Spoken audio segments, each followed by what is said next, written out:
different techniques, to me, is too much confusion for, you know, like it's too many things to learn. Where if you could just stay locked into one spot, where you either, like if you want to go fast, you raise your heel. I do the ankle technique. I think that's the one that makes the most sense because it's the least amount of movement. There's the toe slide and all that with the ankle technique. Then there's the heel toe thing, which I think is just, that's so much movement. It does accomplish what you want, but then again, it has a lot to do with probably people's physiology. Maybe the ankle heel toe ankle method is probably not the easiest for everybody, and maybe the heel toe is definitely, like, I tried it, and it just, like, it's too much to coordinate when all you have to do is just, you know, like, you have to engage too many muscles, right? The fewer muscle, the more relaxed you can be, the better, right? So all these nice flowers here, little side note, I've been pulling them all out on Monday. My client's not looking forward to that because she's really obsessed with her flowers, right? But anyway, so the goal, right, is to use the pedal in such a manner where you can quickly transition from a heel down stomping kind of motion that you do like rock drummer style. Not really literally stomping, but it's like a stomp in a sense, which I find gives you great power, excellent precision, but you get limited on the speed. But you can go pretty fast. You can probably easily hold 16th notes at 140 with the heel down method, which means you're playing more relaxed, and more relaxed means you can get more precise. And then for the blast beats, you could just go up on your heel and let your calf muscle, and only your calf muscle, no shin to muscle, no hip flexors.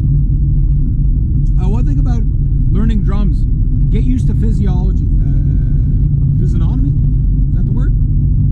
Basically your body, your muscle groups, right? And get used to that. Because then you can kind of figure out what you're doing wrong when you realize, oh, I'm engaging my hip flexors. The only reason I know what they're called is because of this drummer teacher saying, you know, don't engage those. If you feel like you're engaging, to try this, so that you put all your energy just into the twitch response of your calf muscle. And your calf muscles are going to be everything. Because you can play a whole show, walk off stage, not feel a thing, or you could be burning like crazy and tired out halfway through the third song, right? And that all depends on how relaxed you can stay. Guitar's the same way.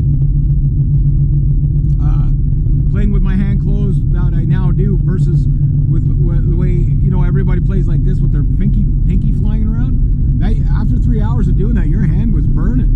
You know, and that leads, if your hand's burning, you're causing damage. And it's not like you're going to get like what's called carpal tunnel or something. So playing really fast without even like, and really relax, it's hard to get used to, but once you do, yeah. So I can imagine the drums are going to be the same thing, but the idea is to get that technique developed right from the get-go, so I don't have to unlearn bad techniques, right? Best way, listen to the pros. Anyway, I'm gonna go see if I can finish off that.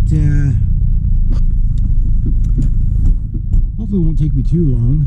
I'm gonna see if I can finish off the wood lean-to. Sort of seat there. Well, there's all the kitty cats. They're ready. They're ready for me. I'm gonna leave those upper ones just because it'll add extra stability. Because there's gonna be like 600 to 800 pounds of snow on that. But I got it. Also, I built it too high. I was thinking she wanted to be able to walk into it, but and whatever. But it turns out more of no. She wants it lower so she can see out the window. So, okay. It's mostly going to be me in there anyway. Probably getting the. Am I in the bush? I think I'm driving in the bush. I gotta watch out for kitty cats. Kitty cats everywhere.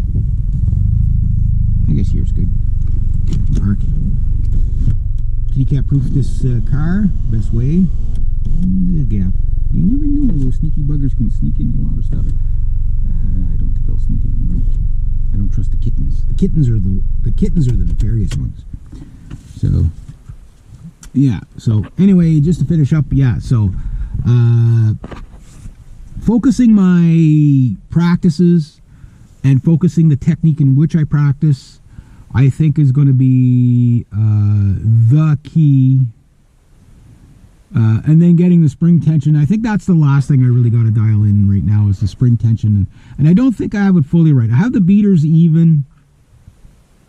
I have them at the same height.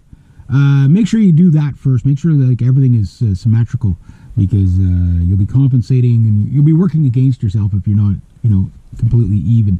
Make sure your pedals are balanced and whatever. And then balancing the springs is the last thing to see which. Okay, maybe you gotta lower the spring tension on the slave pedal, and then or increase the tension on the slave pedal a bit, or leave it. And then right now I have the spring tension kind of like at 0, and then I'll work my way up for more response, because you can get a whole bunch of response. It's great when you're going fast, but as soon as you slow down, it's like, oh my god, I can't.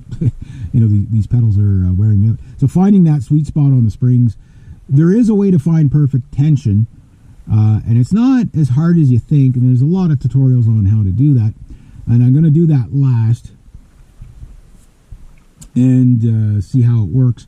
But I think at the end of the day, when I'm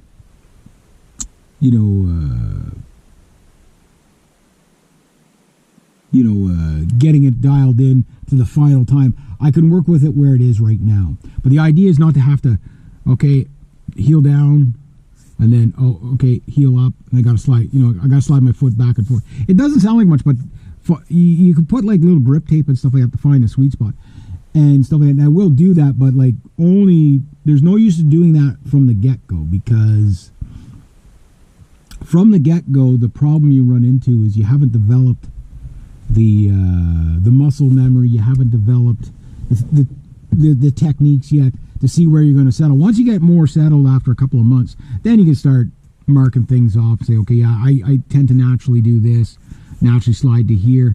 Okay, this is a sweet spot on the pedal, but I only make it to here or overextend or whatever. Okay, let's put that mark on there, grip tape or whatever, so I can feel where it is. But what I really want to do is just utilize that toe stirrup, because I think that's going to be because you're so locked in there that it makes it, like you just, go normal speed, fast, and then normal speed, fast, and relax that all, whatever. It's just that one less movement to do just gives you that quicker, smoother transition, right? So that's what I'm going for right now. Anyway, here we go. Time to go get the Lincoln fixed.